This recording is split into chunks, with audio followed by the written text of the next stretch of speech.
Good afternoon people, कैसे हो? I hope all people are very well. So today's topic is Ramsar Convention. Ramsar Convention हमने पिछले class में उसका sequence में किया था, परंतु हम केवल आज रामसर कन्वेंशन के बारे में चर्चा करेंगे. आज का एजेंडा हमारा यह होगा कि वेटलैंड किस क्षेत्र को कहते हैं, उसके बाद why called Ramsar, Ramsar site हम क्यों कहते हैं, उसके बाद इसका ऑब्जेक्टिव क्या है, और क्या रामसर डिक्लेयर के बाद कोई इसमें हस्तक्षेप कर सकता है कि नहीं कर सकता है, इसकी चर्चा करेंगे. What is nature of trans boundary, इसकी भी चर्चा करेंगे.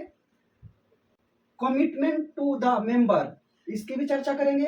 रामसर साइट डिक्लेयर करने से क्या होगा, इन सब क्वेश्चन पे आज हमारी चर्चा का पूरा फोकस होगा. तो पहले हम चर्चा करते हैं कि रामसर साइट कब डिक्लेयर हुआ. तो 1971 में इसका डिक्लेरेशन स्टार्ट हुआ. अब आइए हम जानते हैं वेटलैंड किस क्षेत्र को कहते हैं.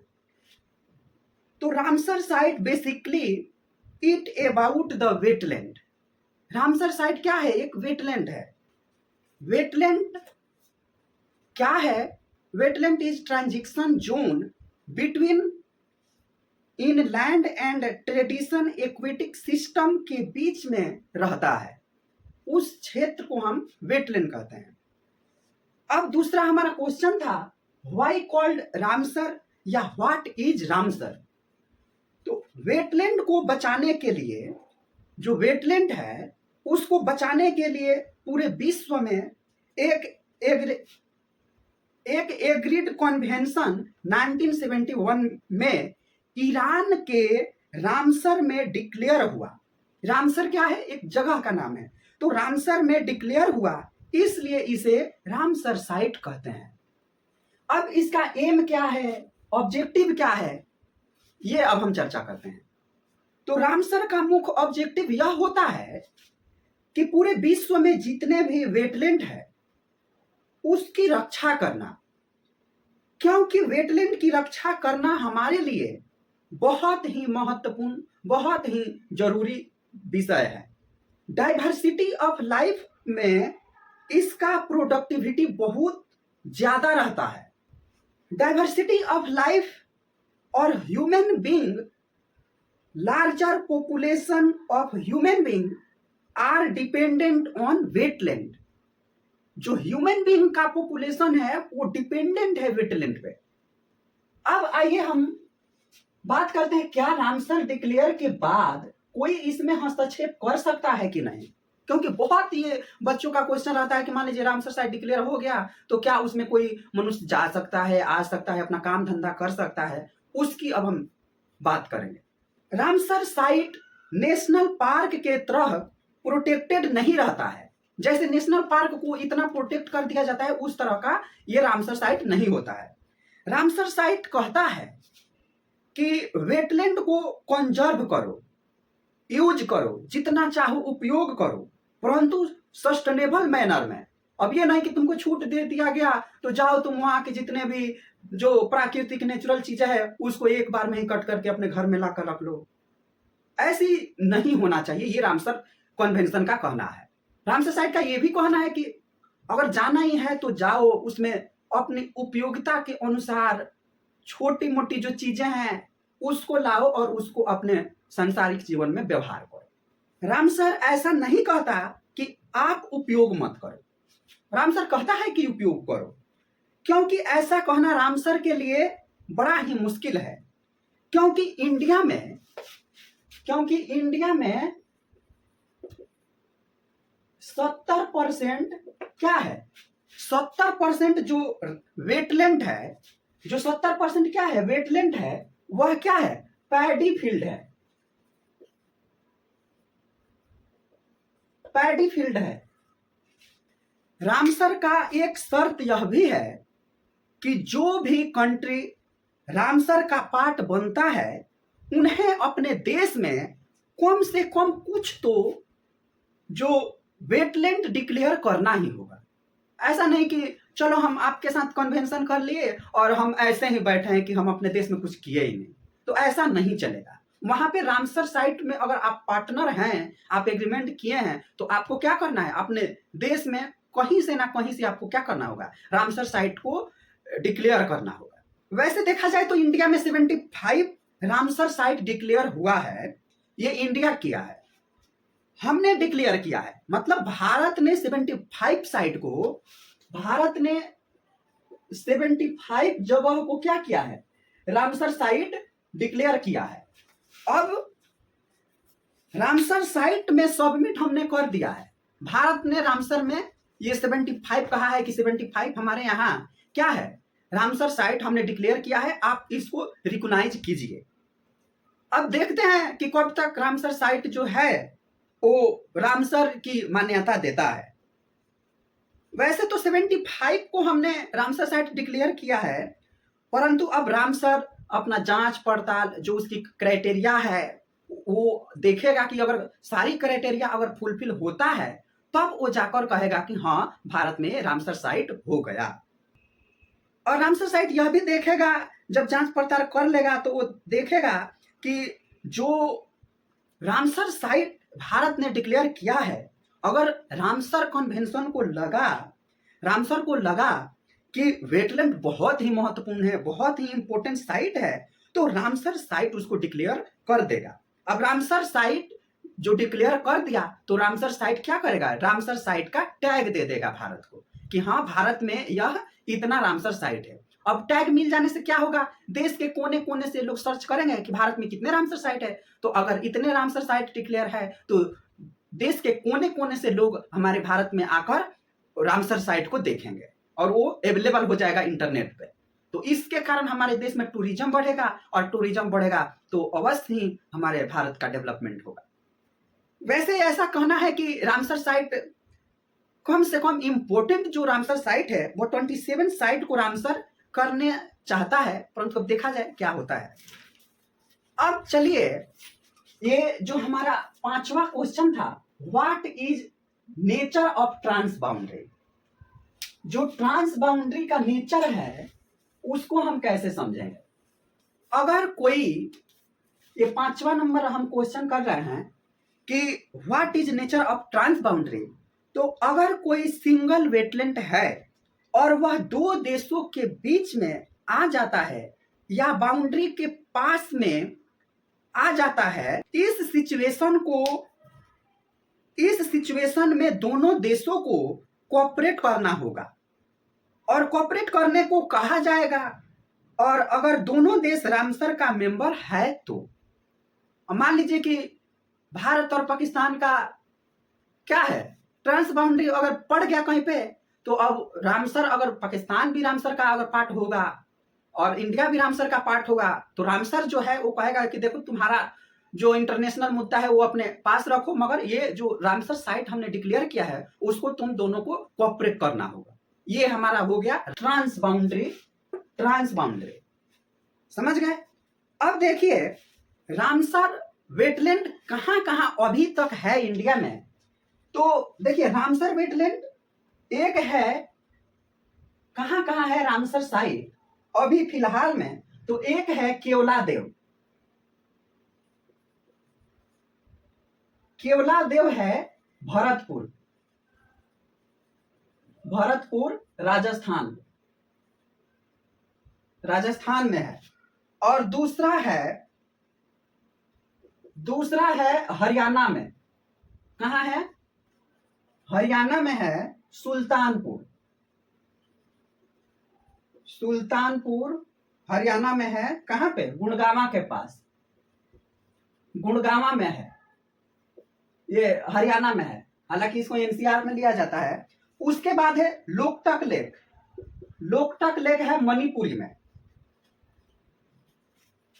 लोकटक लेक कहां है, लोकटक लेक है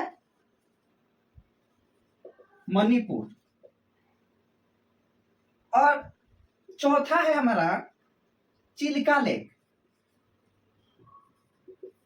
चिलिका लेक। चिल्का लेक पर एक थोड़ा सा कंफ्यूजन है कि देखिए चिल्का लेक जो है ना, वो देखिए, जो चिल्का लेक है ना, तो चिल्का लेक पहले क्या था, मोन्ट्रोक्स रिकॉर्ड में था। मोन्ट्रेक्स रिकॉर्ड में था और अब उसको क्या किया गया है, अब वहां से वो हट गया है। अब देखिए, हम मोन्ट्रोक्स रिकॉर्ड किसको कहते हैं, मोन्ट्रेक्स रिकॉर्ड को हम कैसे समझते हैं, इसकी अब हम चर्चा करते हैं। तो यह एक आर्द्र भूमि के संरक्षण, देखरेख और विवेकपूर्ण उपयोग के लिए इंटर गवर्नमेंटल सम्मेलन है। यह क्या है, एक इंटर गवर्नमेंटल सम्मेलन है। उसका नेचर या बदल गया है, बदल रहा है या बदल चुका है, इसको हम मोन्ट्रेक्स रिकॉर्ड कहते हैं। Means has happen,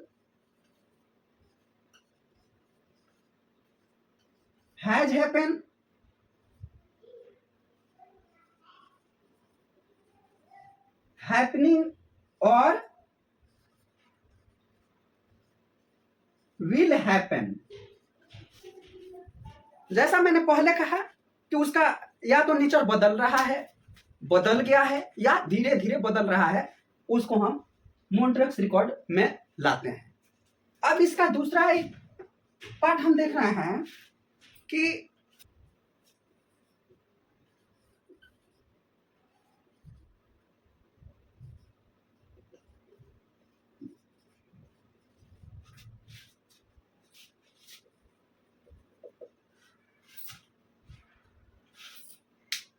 agreed in 2 February 1971।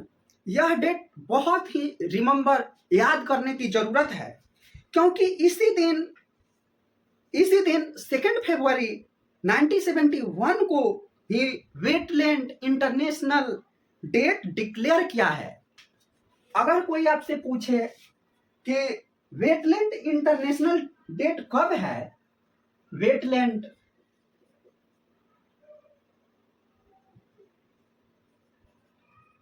International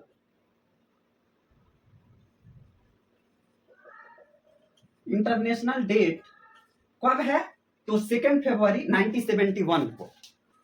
Ramsar site convention में फिलहाल 172। रामसर कन्वेंशन में कितने मेंबर है, रामसर कन्वेंशन में 172 मेंबर है। इन सभी 172 देशों के मेंबर हैं। इन सभी मेंबर को, रामसर कन्वेंशन में 172 मेंबर है, और इसमें जो मेंबर है, इन 172 जो देश रामसर कन्वेंशन में है, उन सभी लोगों को हम क्या कहते हैं, कॉन्ट्रैक्टिंग पार्टीज कहते हैं। To the member, commitment to the member की चर्चा अब हम करते हैं। सदस्यों के प्रति प्रतिबद्धता, सदस्यों के प्रति प्रतिबद्धता मतलब अगर आप रामसर में सम्मिलित हैं तो आपकी क्या प्रतिबद्धता है, आपको क्या करना है, क्या नहीं करना है, उसकी अब हम चर्चा करते हैं। सभी आर्द्र भूमि का विवेक पूर्वक उपयोग करना है, यह मेंबर को सुनिश्चित करना होगा। रामसर सूची के तहत कुछ आर्द्र भूमि नामित करना होगा। तीसरा, ट्रांस बाउंड्री वेटलैंड पर अंतरराष्ट्रीय स्तर पर क्या होगा, कोऑपरेट करना होगा, मिलजुल कर हमको काम करना होगा। हमें आपसी दुश्मनी को भुलाकर हमें रामसर साइट के लिए अपने उसको क्या करना होगा, मिलजुल कर काम आगे बढ़ाना होगा। अब आइए हम 7वां क्वेश्चन करते हैं, रामसर साइट डिक्लेयर करने से क्या होगा, क्या फायदा होगा रामसर साइट डिक्लेयर करने से। तो रामसर साइट डिक्लेयर करने से कोई फाइनेंशियल लाभ नहीं होगा। ऐसा नहीं है कि रामसर साइट डिक्लेयर कर दिया तो बहुत ज्यादा पैसा, नोल तोल ऐसा कुछ मिलेगा या किसी चीज का बेनिफिट होगा, ऐसा नहीं है। बेनिफिट तो नहीं होगा, कोई भी अलग से फंडिंग नहीं मिलेगा। रामसर साइट डिक्लेयर कर दिया, हमने सोचा कि फंडिंग मिलेगा, ऐसा कुछ नहीं होगा। लेकिन कंट्री की तरफ से यह कमिटमेंट होगा कि एटलीस्ट इसको तो अच्छे से मेंटेन करना होगा। लाभ एक और होगा, एक इंटरनेशनल पहचान मिल जाएगा। और इससे बड़ा हमारा क्या चाहिए कि इंटरनेशनल हमें पहचान मिल गया कि कंट्री में रामसर साइट है, तो हमने जैसे पहले बात किया कि देश विदेश के लोग हमारे भारत में आकर उसको देखेंगे, समझेंगे। तो जब आएंगे भारत में तो जो भी उनके करेंसी होगा वो हमारे देश में आएगा, तो थोड़ा तो बेनिफिट हो ही जाएगा टूरिज्म बेसिकली क्षेत्र में। और लाभ तो वैसे भी है कि हमारे देश में रामसर साइट है तो हमारा जो इन्वायरमेंट है वो हमारा बैलेंस रहेगा। जैसे मैंने पहले भी कहा कि रामसर साइट बहुत ही इंपॉर्टेंट है ह्यूमन बीइंग के लिए। रामसर साइट डिक्लेयर करने के लिए कितनी 9 क्राइटेरिया होना चाहिए। ऐसा नहीं है कि 9 का 9 ही होगा तभी रामसर साइट डिक्लेयर होगा, ऐसा बिल्कुल ही नहीं है। तो 9 क्राइटेरिया क्या है, अब उसकी चर्चा करते हैं। रामसर साइट डिक्लेयर करने के लिए 9 क्राइटेरिया है। डिक्लेयर के लिए कितनी 9 क्राइटेरिया है। तो क्या है, ऐसा नहीं है कि मैंने जैसे पहले कहा कि ऐसा नहीं है कि पूरा 9 जो क्राइटेरिया है वह सब पूरा होना ही चाहिए, नहीं तो नहीं होगा। ऐसा नहीं हो सकता।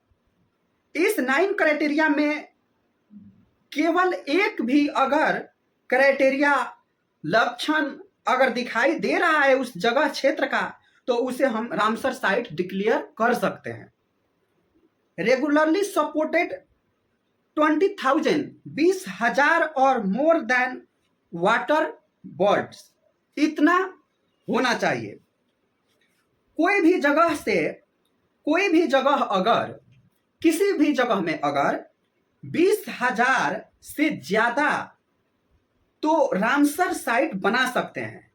अगर 20,000 से ज्यादा अगर वहां पे एसपीसी वगैरह है तो उसको हम रामसर साइट डिक्लेयर कर सकते हैं।